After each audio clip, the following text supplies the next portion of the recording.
Hello everyone. Oh, sorry, let me turn that off. That was embarrassing. Hello everyone and good afternoon. It is 2 o'clock now, so I'm just waiting for the last few people to come in and join us.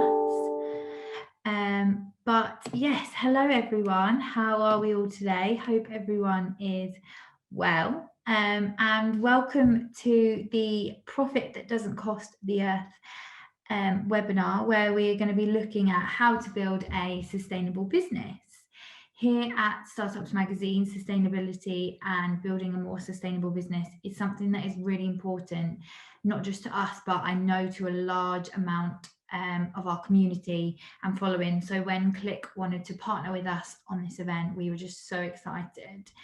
I'm sure all of you will know, but Klyk has the goal to help people move towards a more sustainable tech future by helping modern businesses avoid the environmental impact of buying new tech.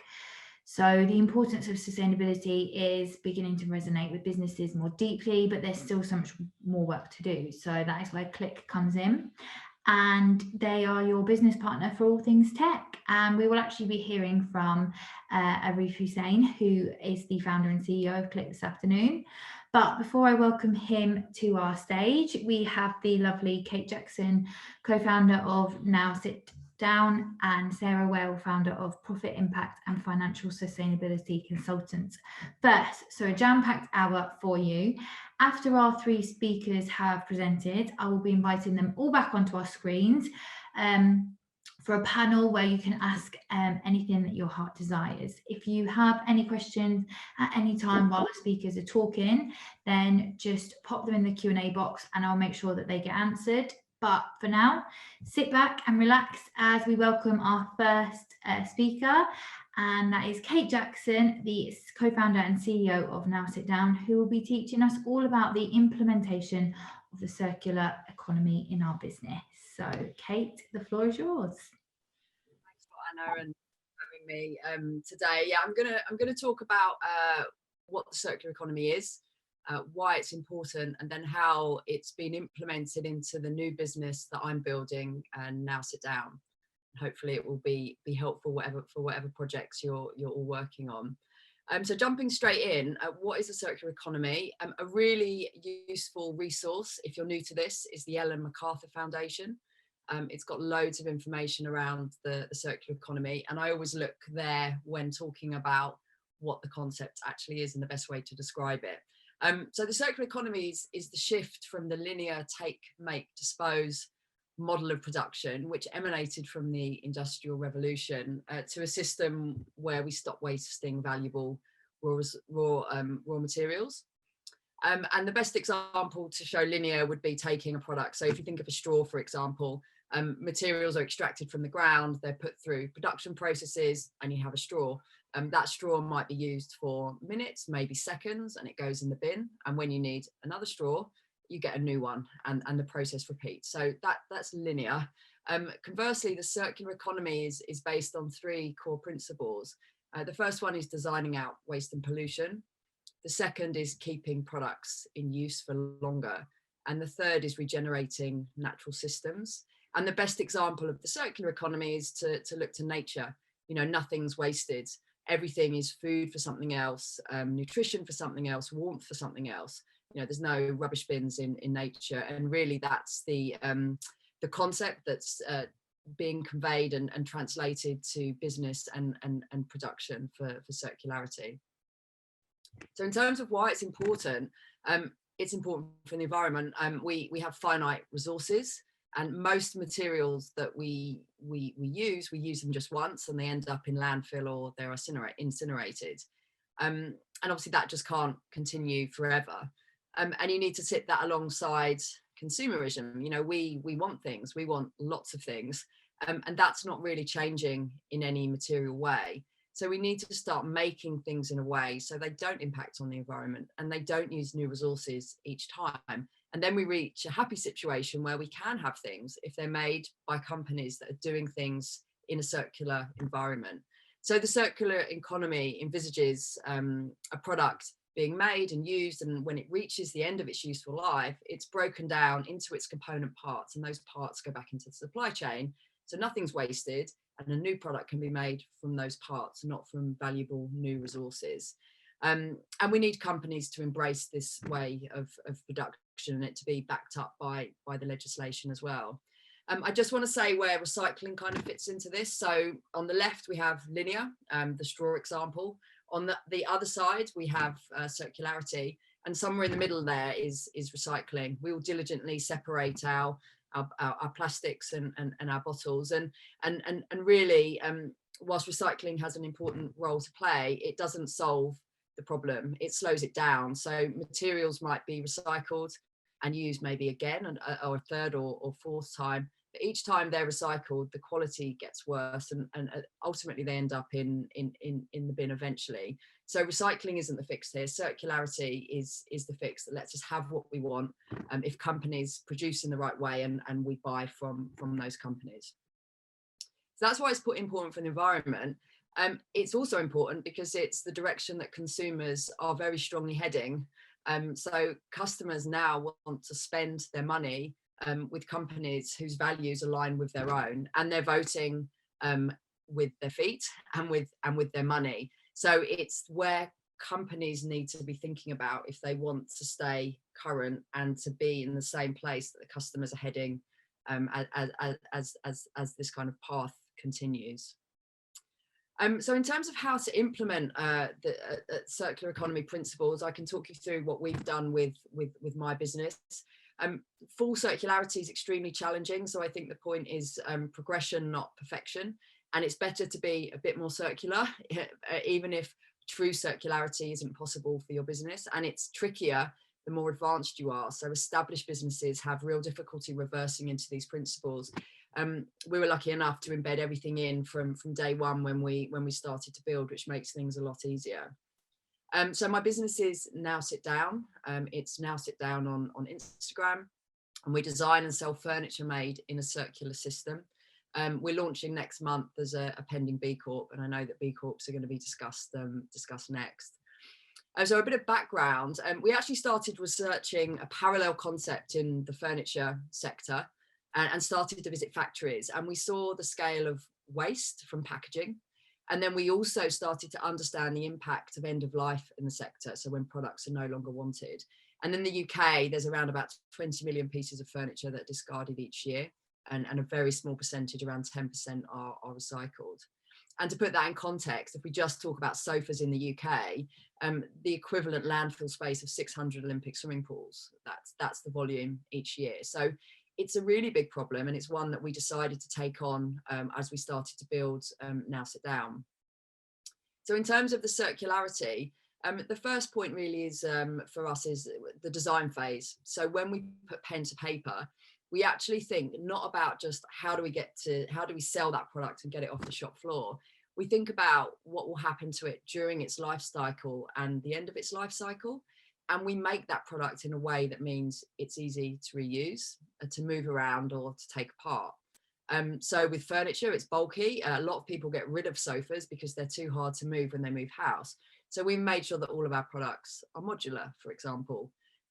We've also made sure that you can replace one part of them if something goes wrong. And that might be removing all of the fabric on something upholstered and replacing it with new fabric. There's no reason that that isn't possible with production.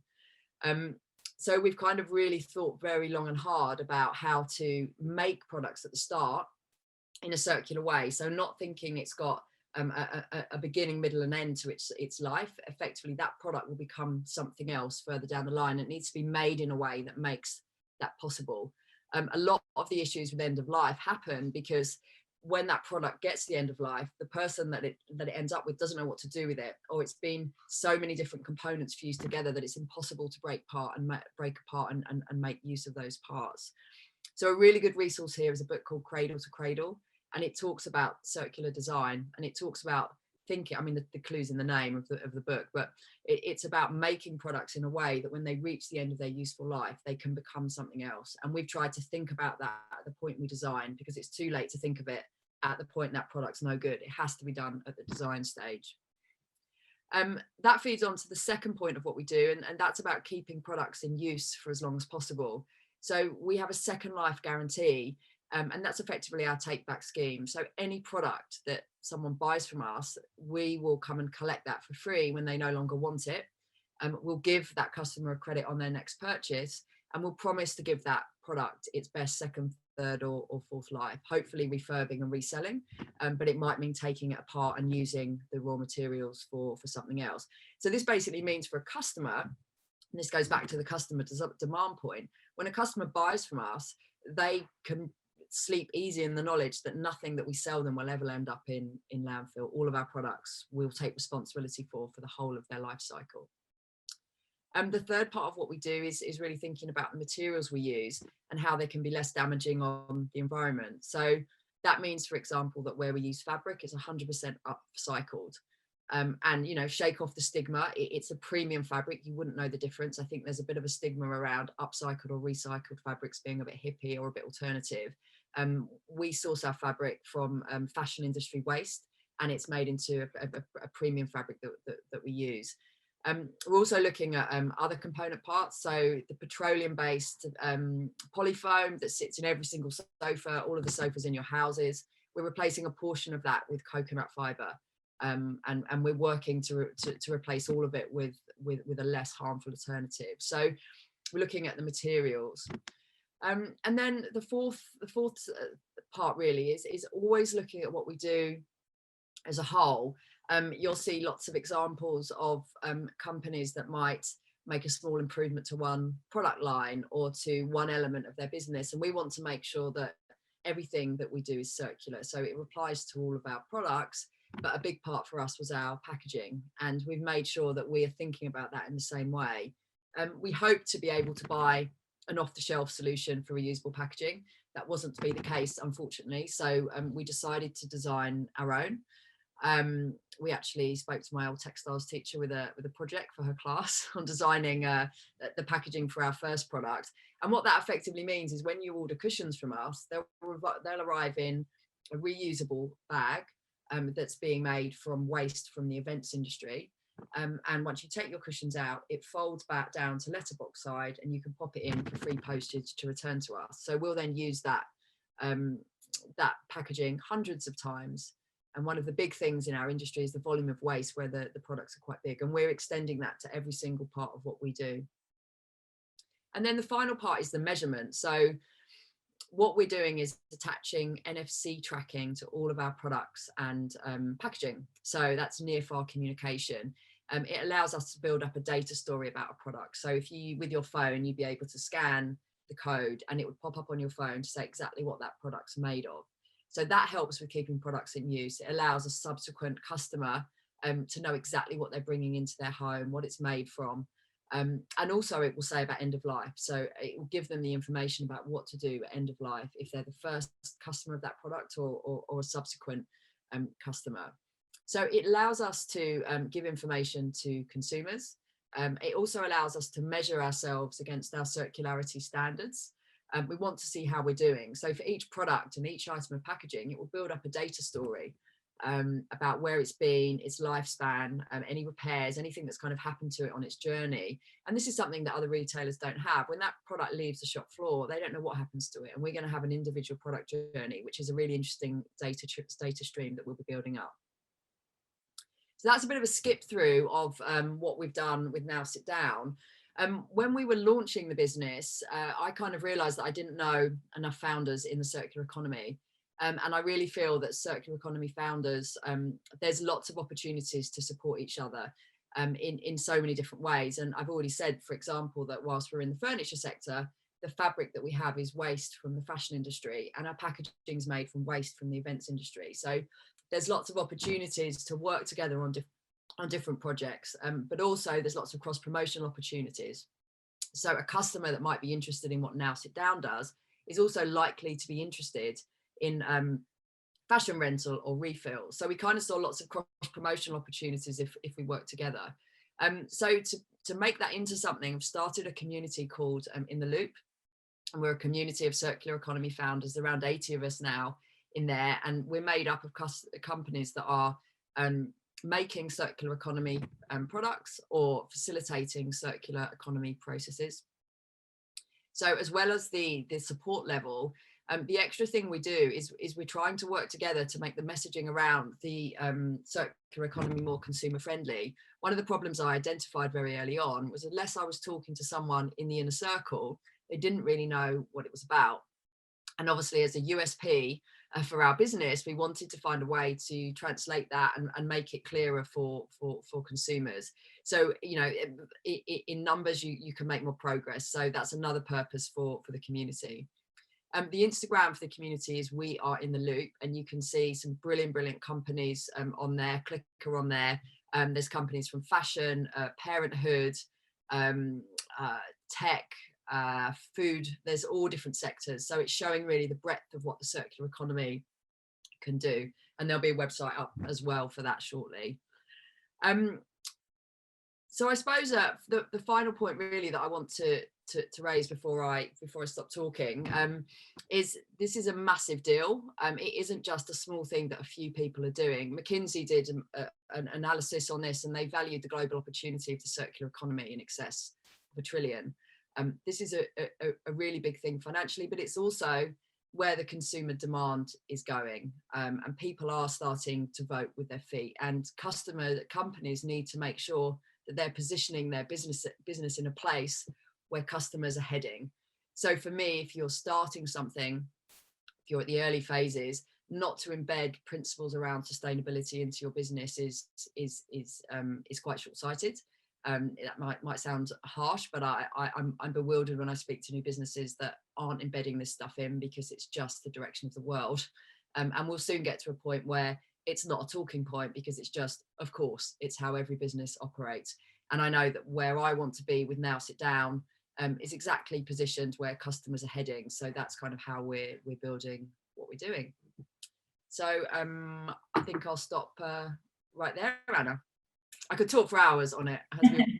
Amazing. Thank you so much, Kate. That was so informative and educational. I loved learning about it, and In the Loop sounds incredible. So yeah, anyone that wants to check that out, I'm sure we'll include something about it in the post-event mailer, or we can obviously put you in touch with Kate. But yeah, that sounds super relevant for, I'm sure, most of the people on this call today. I had one question for you just before we head off. You know, like you say, this is the future. Every business hopefully one day will be taking this stance, but is it going to be harder for some businesses than others, or is it going to be applicable to every industry? Is it going to be more difficult for different industries, or what's your thoughts on that? Yeah, I think it is where everything's headed, and I think I always kind of see the patterns. You get the consumer movement, and then it gets backed up by the legislation. So I kind of saw that sustainability tipped in the UK in about 2019. And now we see the consumer sustainability spotlight moves its way around the different sectors. And as soon as you start to see that, you then get the legislation that comes in to support that movement and to help kind of push through change. So that's just going to happen more and more, starting with the things that we've all heard of with the carrier bag charge, which reduced the use by 95%. You know, this stuff works. We've seen a ban on plastic straws. We've seen that packaging has to be made now with a percentage of recycled plastic. So we're seeing all this stuff to back up where the companies are heading. So to the extent you're on the right side of the legislation, you're going to be at an advantage.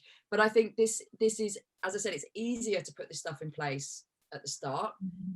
It's harder for the established companies to do it, and that's where you start to get the greenwashing, because you start to see them trying to make spurious claims about sustainability. I saw one today from I'm not saying it's spurious. Waitrose are now using a sea waste plastic product in some of their lines. Now I wondered how many lines that was, and I'm thinking probably Waitrose has hundreds of thousands of products, at least tens of thousands of products. So they're introducing this new plastic packaging in 13 lines, but they're all over the news for having made this change to their packaging, and it isn't really right. So the big companies are doing stuff like that, or they're forming quite a dipping the toe in partnership with something that kind of shows they're caring about it, or they're planting a tree for every product they sell, which is good. Obviously trees are good, but it's more a way of saying we're not going to do anything that addresses how we operate, how our supply chains are set up. we're going to do these things that allow customers to tick that box in their mind that, that they want to buy with us. So I think it's applicable to every industry. I think the legislation will propel it. But yeah, I mean, it's a difficult thing. It's a difficult thing to put in place, you know. So, but as I say, like it's progress, not perfection. Anything you can put into your business that takes a step forward with this stuff is useful. And the challenges, there's so many challenges with it. It's a lot of the services aren't set up to support the circular economy yet. And I'll just give 2 examples and I will promise to stop. So reverse logistics, for example. So I talk about take back schemes are a really core component of circular economy businesses. So for us, we take back our products end of life. Refills, they're taking back the products the whole time. But there isn't really a system for reverse logistics. So when I spoke to our courier, he basically was like, what, you want us to bring some stuff back for you? I'm like, yeah, we need you to bring back the packaging when you deliver the stuff. They're like, well, no, we just recycle it. I'm like, no, we want it. Was like his head exploded with the concept that we might want this stuff back. So all of this stuff is changing, but it's until the services are there to support companies like mine and others, it's difficult. And there's a really interesting example from the food sector. So a company called Nibs, etc. They make really nice snacks from juice pulp and other kind of waste materials. But she struggles to get the nutritional value of waste materials that she uses in her products, which is a UK requirement for selling them, because why would the government prioritise the nutritional value of something that normally goes in the bin? So there's all these things. And in the refills industry, it's hard to get the vessels that you use clean. There aren't services for it. So there's lots of challenges because it's new, but it's happening, and those things will get ironed out. And then there'll be a clearer way forward, and then hopefully the costs will come down all round as well. So definitely, the more businesses and the more people that want to do it, the easier it will become, and the more common it will become, like you say. So yes, thank you so much. We'll speak to you again towards the end, but thank you so much for that, Kate. That was brilliant. Now it's time to introduce you to my second guest. This is the lovely Sarah Well, founder of Profit Impact and Financial Sustainability Consultant, who is now joining our screens to discuss the B-corp certification and financial success in sustainability founder businesses. Sorry, that was a mouthful when I wasn't. Sarah, you'll do a much better job than me. The screen is all yours. Thank you, Anna. You're doing a brilliant job. So, and Kate, I loved your talk. It was really excellent. Thank you. So, I'm actually going to present some slides, which I hope you will find interesting. So let's just get going from there. There we go. Let me just get the presenter view, and then I'm ready. Okay, can everybody see that?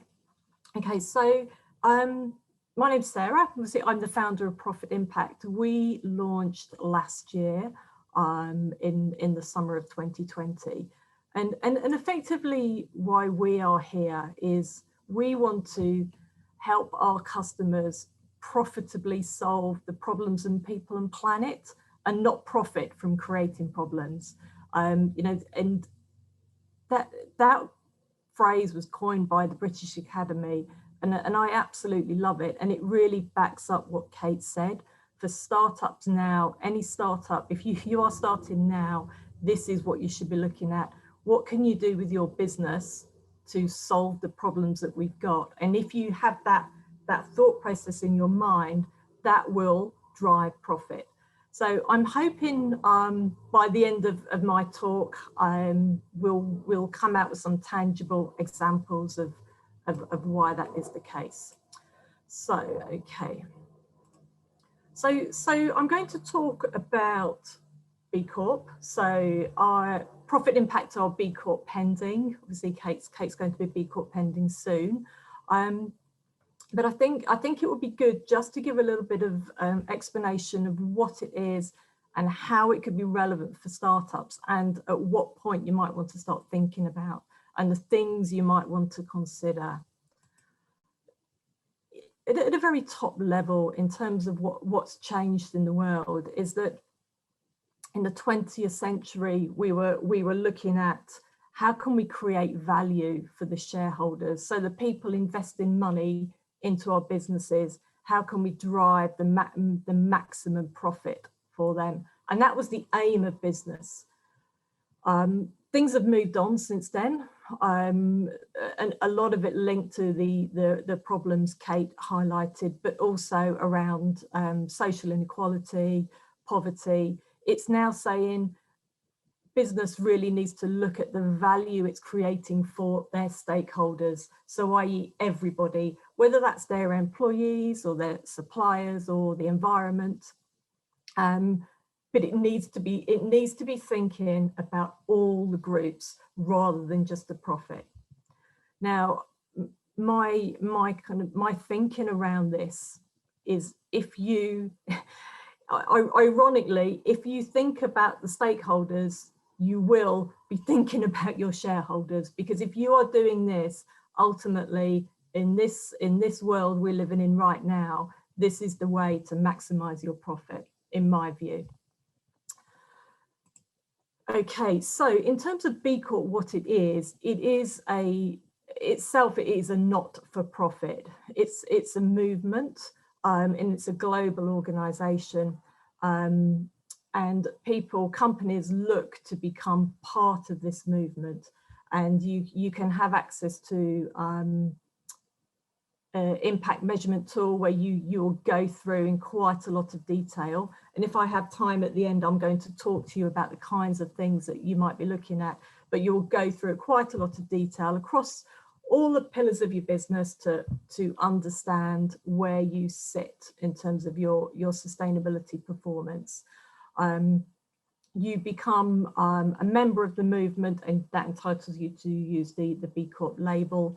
And also B-Lab is a non-governmental organisation. So B-Lab is the top non-profit that sits above the B Corp for the for-profits underneath. Okay, I'll explain that a little bit more in a minute. So in terms of which companies can become certified B Corps, you have to be a for-profit company. Okay, so you have to be generating profit. You can be any size and you can be operating in any country, and you have to be trading for more than a year. Now, if you are trading for less than a year, then you would become, and you want to apply, you can become a B Corp pending, which is what we did at Profit Impact. So the B Corp pending, what that enables you to do, you still go through your pillars, and you look at what you're effectively doing if you're going for the B Corp pending is you're saying, right, where do we want to be in a year's time?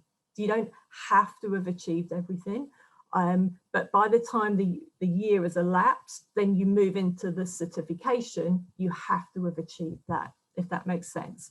So you can say, right, if I was operating in a year's time, we absolutely believe that we would be a certified company because of our plans. The reason I chose to put Profit Impact, I did this very, very early on, was because it really helped me think through how I wanted to structure my business, and think about my commercial model, what my pricing needed to be, what my impacts, what I wanted to be known for, I guess, within the business world. So it wasn't all just about the profit. So it really helped me structure my thinking. So that's for the first year, or it can also be for established businesses that want to become sustainable and they want to become a B Corp, but they know they've got work to do. So that is a good option for you. And then the other option is full certification, and I'll talk a little bit about that in a minute. So in terms of what makes B Corp unique, it is comprehensive. So it does look across all your, what we call pillars. So your environment, your communities, your customers, your employees, and your governance. So it is very thorough. It's it's a really thorough analysis of the way you run your business. And in my mind, and just to keep sustainability simple for me and other people, sustainability is really just about how you run your business in this context. That's all it is. So in terms of what makes it unique, I think as well is the assessment and the legal aspect. So any business can say they're sustainable, a little bit like what Kate referred to with the Waitrose example. But if you want to become a B Corp, you have to change your articles of association. So you have to legally lock into your business that you are going to consider your social and environmental impact alongside your financial. So you've actually got to legally do that. And that's a big step and an important step. But it does set you apart. And then I guess the other thing is that it is a global community. Now we're in the queue in the UK. There's a long queue to get certified at the moment, so we're actually waiting to get in there. So we haven't benefited ourselves from the global community, but within that you can see a heck of a lot of companies supporting each other, either cross-sharing services, or promoting each other, or sharing education, actually, which is really, really helpful. So you actually do become part of a community. The very first thing that appealed to me about B Corp, and I absolutely loved it, was that they said that eventually they don't want to exist. And that's just perfect, isn't it? You know, you can set something up and roll it out, and it just becomes, as Kate said, it just becomes a norm. It's just the way we do business. So yeah, a really interesting concept. So considerations, things you need to think about is that you are recertified every 3 years. So you once you've got through it, you will then have to recertify every 3 years. You do not get audited. Currently, you do not get audited. You, in the application stage, within the verification stage, you will have a number of questions, and you will have to show evidence at that point. But that is it for the 3 years. Overall score rather than by pillar. Now, what I mean by this is that the hurdle rate for a B Corp is 80. So you have to get 80 marks or above.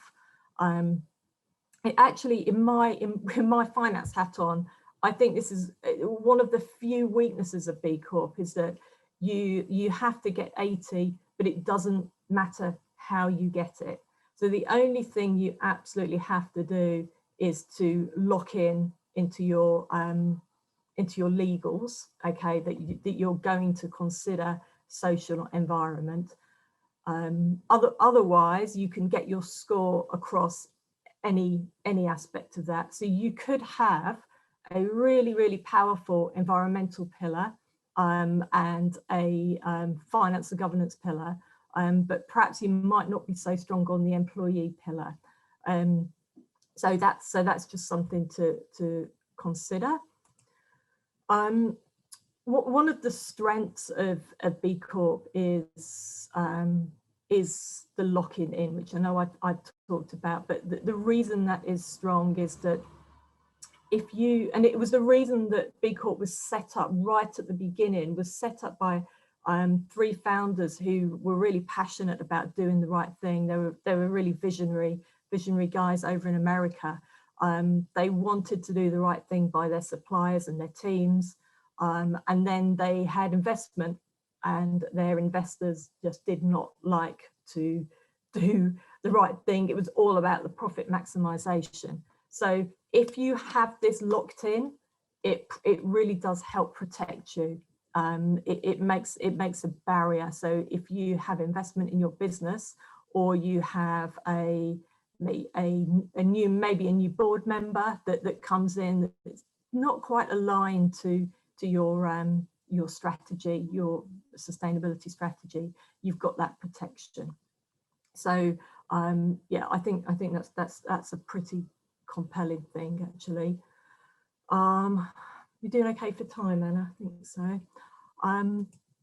So I've just popped this in because when I was preparing my slides earlier today, I just had this email pop up into my inbox, and I had a little bit of a wry smile. So this is Cedars. I keep my eye on anything that's coming up on crowdfunding, and very, very occasionally I might pop a little bit of money in. But this is how Cedars are promoting this particular opportunity. So Tesco stocked, B-corp certified, and that was the headline, the subject line on the email. So really just to back up again what Kate said. Okay, so I've got a few questions here which I thought possibly might come up. So I thought I'd preempt and try and think about those. So at what stage should you start to think about certification? In my mind, from the beginning, think about your framework. Okay, so start to plan and understand. It doesn't necessarily mean you need to go for the certification straight away. It's really about thinking through how you want to structure your approach. Now, the BIA, which I talked about earlier, which is the assessment tool, will really help you structure your thinking. So I would encourage you to have a look at that if you can. It's on the B-corp website, and I can send a link out. I can share it with Anna. Go in there and have a look. I would say as soon as you start to recruit and grow, yeah, even under 10 employees, personally, I think it's worth doing. But everyone's got a different view. That's just mine in terms of what you might want to consider. So types of businesses and industries that might struggle to get the certification. So there's quite a lot of disclosure questions within B-corp. They do not say that anyone is excluded, but they look really, really carefully at some industries: alcohol, tobacco, firearms, obviously quite obvious ones. Another one which is quite interesting, although maybe not after the recent G7 announcement, are tax strategy consultants. So you know, what basically is your business doing something that is unsustainable? If you're in a sector that is unsustainable, then you're going to get really close attention, and you're going to have extra disclosures. There are a few kind of, how would I put this, important things that are quite sensitive practices that you really need to be aware of. So if you are employing on 0-hour practice, if you've got employing 0-hour contracts, you're going to be asked a lot of questions about that. If you're selling data, if you're employing under 15s, you need to be really aware of your supply chain.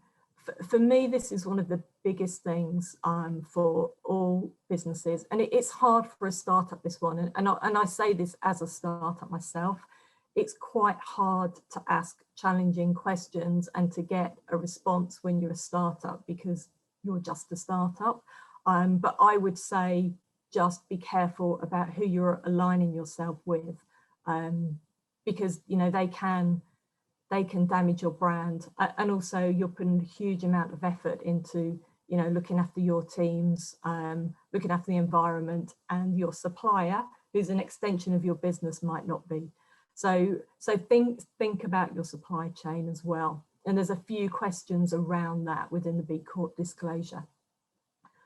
So the financial benefit, I mean, fundamentally, it is an absolutely financially compelling proposition. I truly believe that. And I've got a number of statistics. I'm going to just pull out a few here because I think I might get thrown off stage if I talk too much, but the statistics are compelling. So Kate talked about consumers and consumer choice, and she's absolutely spot on.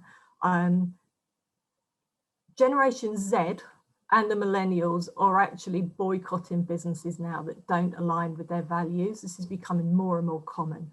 And another interesting stat is that women on the whole, compared to men, demonstrate stronger views towards using their money for having a positive impact on people and planet. So higher than men, 64% compared to 57. What is interesting is that women are expected to have, this is good news for the ladies, to have more financial power than ever before, with more than 60% of the UK's wealth expected to be in their hands by 2025. Now that is a significant statistic. So the women are going to have a lot more than 60% of the money, and a large proportion of those money are looking to put their money to companies that are doing the right thing. So quite a compelling one in terms of your revenue there, and investors as well.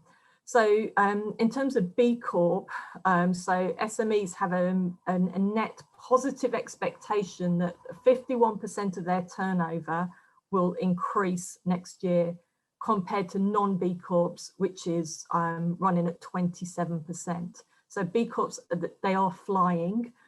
This data has come from the B Lab UK. And another one that I just wanted to talk about, actually, which I think is really, really interesting, and I was quite surprised about this. And this is about R&D. So you're probably, well, you may all know. So R&D is effectively money that you put into developing, researching, and developing new products and services, and you get a tax, basically cash back into your bank account from the government. And generally it's a UK government initiative, and they overall are a little bit disappointed with the uptake in the UK, so that they are constantly pushing R&D. But this is a really interesting statistic. So 45% of B Corp SMEs have applied for or received R&D tax credits in the past 3 years. It's 45%. Compared to 6% of the wider SME population. So the innovation and growth there is quite phenomenal, actually. And how are we doing for time? Yes, I might have to wrap you up there if that I'll is stop. okay. I'll stop. I'm always willing to talk to anyone about statistics. I've got quite a few up my sleeve, but hopefully that was useful. No, that was so useful. Thank you so much. You answered all my questions and more, and that was, yeah, really useful, really interesting what you're saying, obviously, about the millennials. That is a positive in itself, isn't it? Massive. I mean, it is just changing. I mean, Kate summed it up beautifully. The world is changing, and the startup community, you are in a unique position compared to the corporates, because it's so hard for them. They're like oil tankers, you know, stuck in the Suez Canal. They can't move. So yeah. Okay, I'll stop sharing now. Thank you so much, Sarah. That was great. And finally, last but by certainly no means least, I am really pleased to introduce you all to Arif Hussein, founder and CEO of Klyk, who is now going to be discussing with us CSR and entrepreneurship. Arif, it's all yours. Good afternoon, everybody. So yeah, so today I wanted to talk a bit about sustainable entrepreneurship and also CSR, or social sustainability. Before I start, I think that entrepreneurship, whether it's in the sustainable world or entrepreneurship as we used to know it, and I'll come on to a bit more about that in a second, has the same basis. And in my view, it's about three things: vision, risk, and planning. The vision for me it is all about finding a niche or a problem that hasn't been solved, but often it needs to use your own personal experience or or knowledge, basically. So if you're looking to solve a problem, it's always good to have something that you have first-hand experience of, because it gives you a better starting point. With any business, with any entrepreneurial journey, there's always risk. Things are always going to go wrong, basically. And even in the sustainable world, even when you're trying to do something for the right reasons, things might not work. They might not work initially. But one of the major ways of solving that is planning. For me, the entrepreneur's journey is all about planning and making sure a business works, basically. And as Kate kind of talked about at the beginning, in my view, the entrepreneur's journey has changed. I think for any entrepreneur now, sustainability has to be kind of central to any entrepreneur's journey. For the main reason that it's what consumers are looking for, but also if you look at bigger businesses, businesses are all making sustainable goals. And yes, there's problems with greenwashing, which we'll come on to later on, but it's something, it's going to be a focus. And for all businesses, sustainability will not only be about attracting customers, it will also become part of legislation. So, your business will have to prove that it's sustainable. And if not, you will face, various problems. It might be in terms of, extra taxes that your business pays or fines, etc. So, it's really important that you put sustainability at the center of what you're doing, because it's just, not only is it the right thing to do, and I think most of us on the call appreciate that, but it's also good business. And that also brings me to the second point that even though your business is sustainable, it still needs to make money, because sustainability is not just about your responsibility to the environment. Kate talked about the circular economy, but going on to what Sarah said is that your business needs to be truly sustainable. That means it needs to be financially sustainable, not to make you money, but so you can do the right things by the people that work for you. That's your staff, but also it's so your business can stay alive and keep doing the great things it's doing, but also, and this is what I want to come on to, is the kind of CSR, social responsibility part of things, basically. The kind of the charity side for me has always been part of my life, and therefore it was an opportunity that came to Klyk very early on.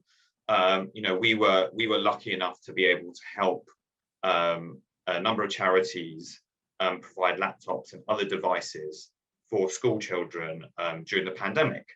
And the nice thing about it was that the CSR didn't necessarily need to be a separate part of what we did. We tried to make it as an integral part of our business. So at Klyk, we help businesses become more sustainable with their tech. But what that means is that often we have businesses, a bit like Kate's business, is that we encourage them to provide their old kit so we can reuse it, and therefore the social responsibility part of it became part of our business, because we thought, well, look, we're getting these laptops back. They're not necessarily going to be able to be provided to another business, but it would be perfect for kids at home. Often there were kids during the pandemic. There were 5 kids at home. Some of them were using their parents' phones for schooling. So what they needed was a device that worked. It didn't need to be the best device in the world, but it needed to be able to be connected to the internet, and it needed to be relatively fast. So we would bring these devices in. Either they were donated by businesses, we would refurbish them and pass them on to businesses. But the great thing for that was 2 things. Firstly, as I said before, it helped us complete our circular economy, to make sure that we had somewhere for these devices to go. It also helped us as a startup to grow, because the hard thing as a startup, and I'm sure that you will all find this, is that business can sometimes be quite lumpy. So it meant that, for my team, when things were quieter, especially at the beginning of the pandemic when we launched, we were able to keep the team going and help out. And we didn't do this all for free. And we were quite honest about this, because for the charities, it was a case of us making their money go further. And often the point is that if you try to do things for nothing, then even as a startup, that's very difficult, because there's a lot going on, cash is tight, and then you might think, well, I can't give away my time for free. But it's not necessarily about giving your time away for free. It's about, we looked at it at doing things at cost, basically. So we didn't make any profit on this stuff. But for the charities, the point is it made their money go further, because often, and it is unfortunate that often they were being charged too much for what they were doing, because the people that they were working with saw this as a commercial relationship. So, and we as a startup, we thought, okay, well, look, we can do both things at the same time. We can use our expertise, we can grow our business, we can not make money out of this stuff, but we can also help the charities. So, and this is, and I think as a, in the sustainable world, sustainability is not just about, reducing carbon emissions. It's also about being a truly sustainable business. And that means giving back. Giving back, should be a really important part of any startup. And going back to what I said at the beginning, is that this kind of truly, sustainable makeup of your business is what we should all be aiming for, because it's something that also, as the investment community becomes more aware of sustainability, even attracting money from VCs, etc., will come with certain sustainability goals, because at the end of the day, the people that are investing in these funds will want to see that the money that they're investing is going to sustainable startups. And therefore, it's really important that, as you plan your entrepreneurial journey, you put sustainability at the center of it, because it will be what helps your business get funding in the future. It will help you attract your customers, and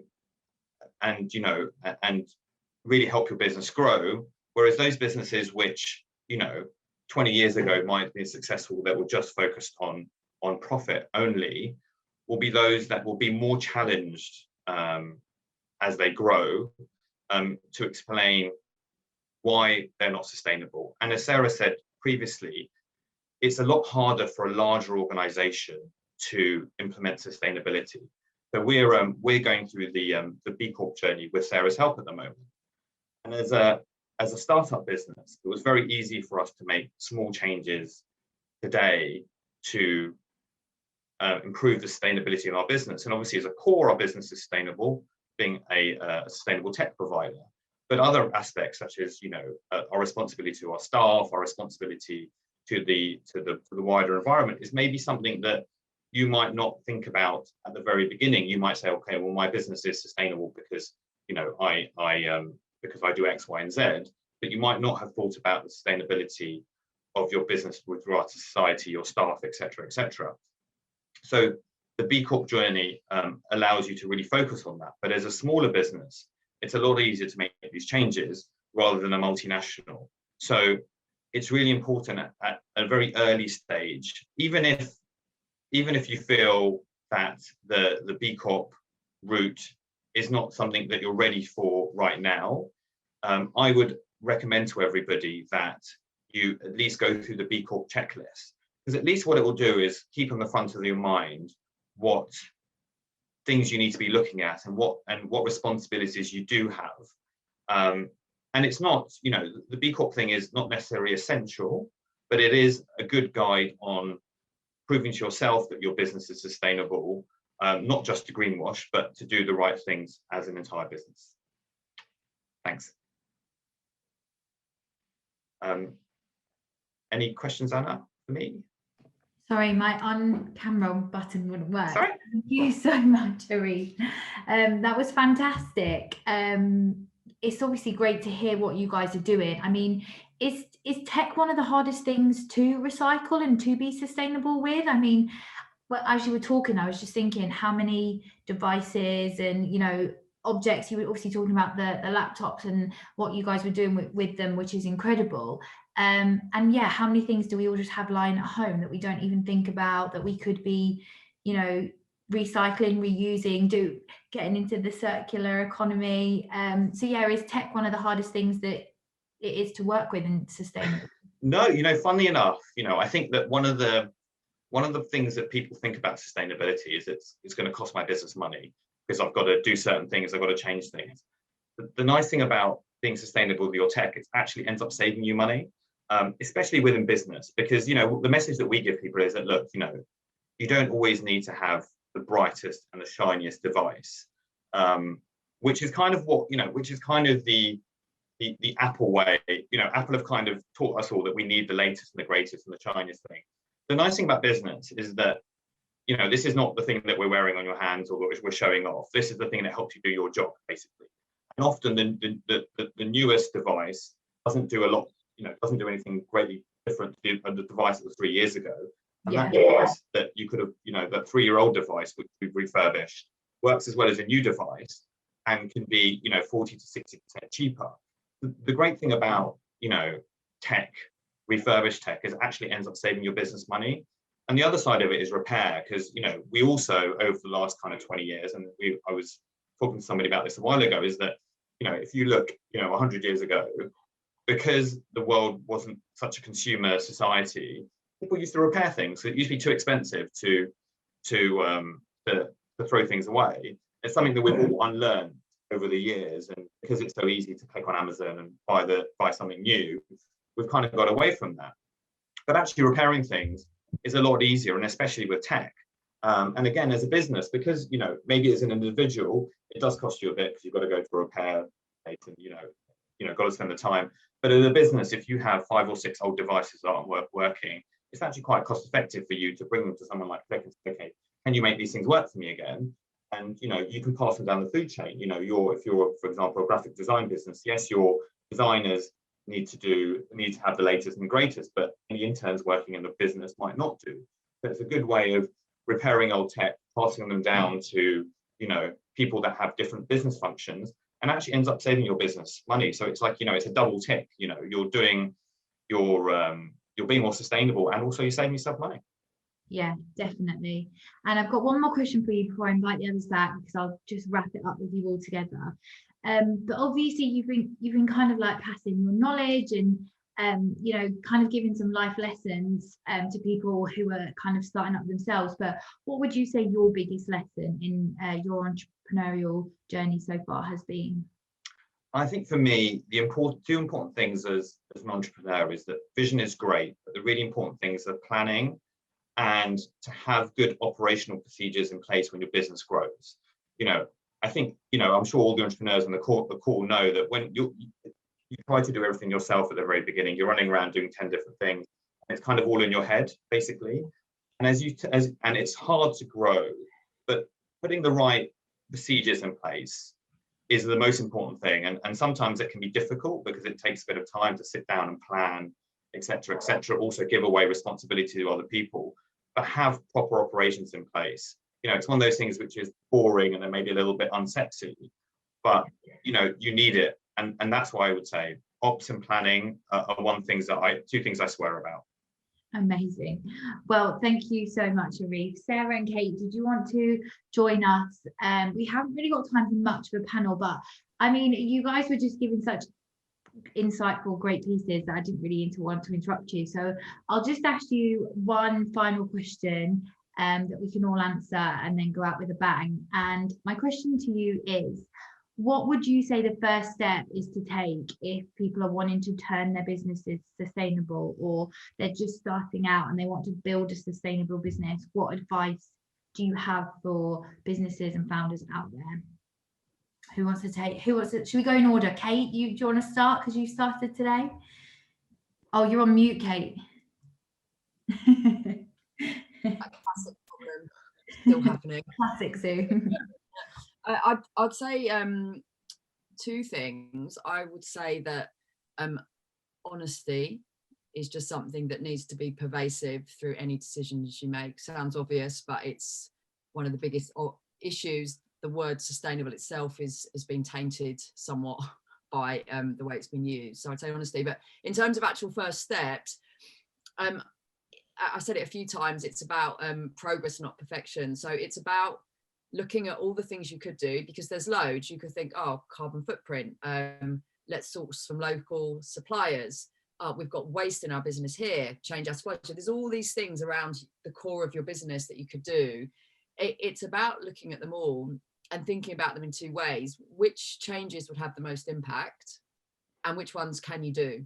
Because some of them will just be impossible for your business. Yeah. You know, if you don't control your supply chains, you can't make improvements into how those products are actually made, for example. But when you look around the whole sphere of options, there'll be things like, yeah, we could do those three actually. And actually of those three, that one will have the biggest impact for our business, the world, whichever way you're looking at it. So I just think baby steps would be my suggestion.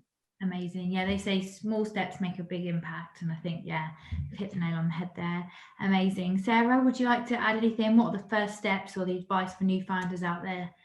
Yeah, I take a slightly different tack to Kate, although I do agree with what she said, is I would try and picture yourself as an established business and think to yourself, what would you like to look like? And what would you like people to think about you when you're an established business? And then that can help you think through the practices that you want to prioritize in your business. Amazing. Thank you so much for that, Sarah. I couldn't agree more. And Arif, take us out with a bang. What would you say? You've been through this yourself not that long ago. So yeah, what would your advice be? Yeah, I mean, I would say two things. I mean, I'd say the first thing would be to have a look at to see what other sustainable businesses are doing in other sectors and see how they've set their business up. And if you're attacking a new sector, you know, don't try to reinvent the wheel. You know, often using learnings from other businesses, look to see who's successful, look to see what hasn't been successful. And, you know, I think one of the important things about being an entrepreneur is you kind of think that you want to make your own mistakes, and that's right. But also there's a lot of people that have made a load of other mistakes. So maybe learn from those before you do that. And I'm guilty of that more than anybody else. You know, the other thing is that, you know, and Kate talked about the circular economy, you know, in the sustainable world, that's one of the really important principles. So I would really do some research around circular economy. You know, it's something that, you know, as a business, we didn't start out looking at that, but as we learned more about it, it became a really key component of what we were doing. And we're always trying to complete that circle, basically, because then you really can say to businesses, well, look, you know, it means that you've got business that you can pick up along the whole way. You know, it's not about being linear. It's not just about selling one product. You can then have different facets of what you're doing and really use the circular economy to your advantage. Yeah, I couldn't agree more. I mean, I had heard of the circular economy, but it's really impressed me today. So I'll be joining in the loop and following you all on Instagram to carry on with my sustainable journey myself. Thank you so much to each and every one of you speakers. You've been absolutely wonderful. It's been such a good event. So thank you again. And yeah, hope you all enjoyed it as much as we did. We'll be sending out a post-event mailer, as I say, with all the information on our speakers, and we can connect you with them if you want to know more. But for now, it's been a pleasure. Thank you all so much, and see you all soon. Bye, everyone.